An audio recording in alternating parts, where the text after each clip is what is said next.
Hello everyone, मेरा नाम अमरेंद्र कुमार लाल, प्रवक्ता Bhagwan Adinath college of education, Mahrra, Lalitpur.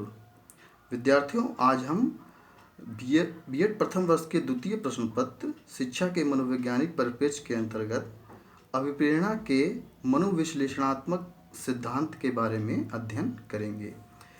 जैसा कि हमने पिछली कक्षा में अभिप्रेरणा के मूल प्रवृत्ति सिद्धांत का अध्ययन किया था, जिसमें मैकडूगल ने बताया था कि जो व्यक्ति किसी व्यवहार को करने के लिए अभिप्रेरित होता है उसका कारण मूल प्रवृत्तियां होती हैं।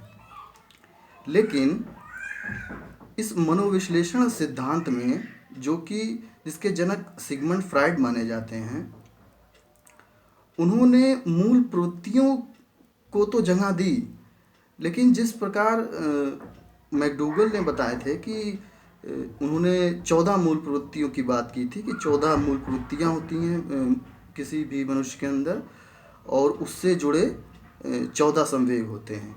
लेकिन इन्होंने उन 14 मूल प्रवृत्तियों की बात नहीं की, हालांकि मूल प्रवृत्तियों के अस्तित्व को इन्होंने स्वीकार जरूर किया। पेशे से सिगमंड फ्राइड एक साइकेट्रिस्ट थे जो कि वियना में रहते थे, और अपने लगभग 40 वर्षों के क्लिनिकल अनुभवों के आधार पर इन्होंने ये पाया कि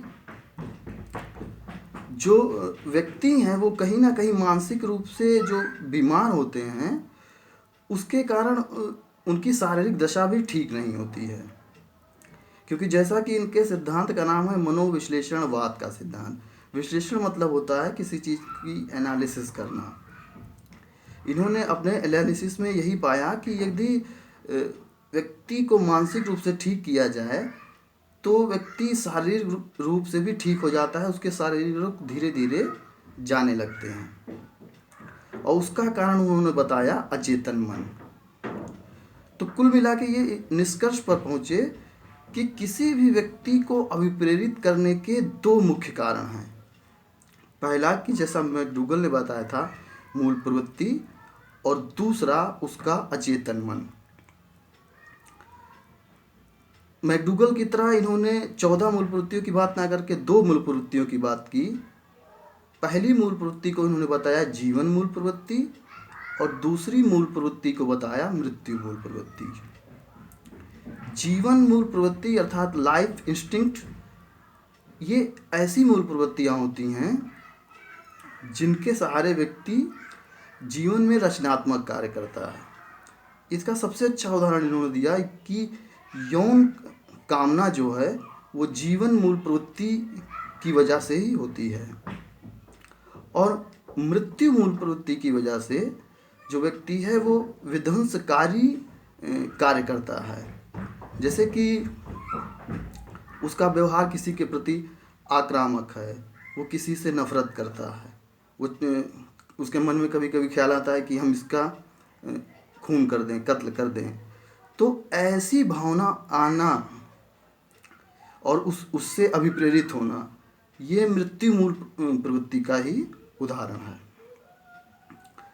उन्होंने ये भी बताया कि जीवन मूल प्रवृत्ति और मृत्यु मूल प्रवृत्तियाँ अलग अलग भी कार्य कर सकती हैं, और दोनों एक साथ मिलकर भी कार्य कर सकती हैं।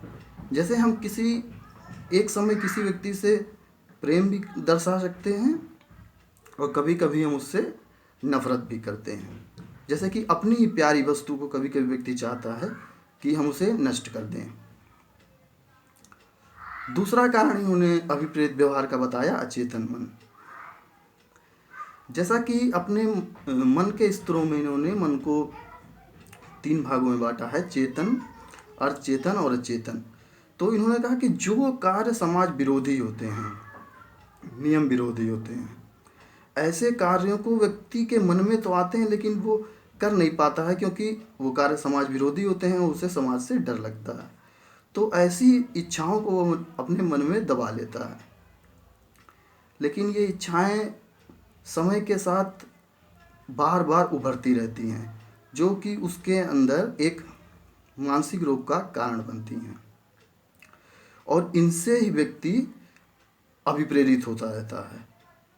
तो कुल मिला के इनका कहना था कि जो व्यक्ति के अभिप्रेरित होने का कारण है वो दो कारण हैं, एक मूल प्रवृत्तियाँ और दूसरा अचेतन मन।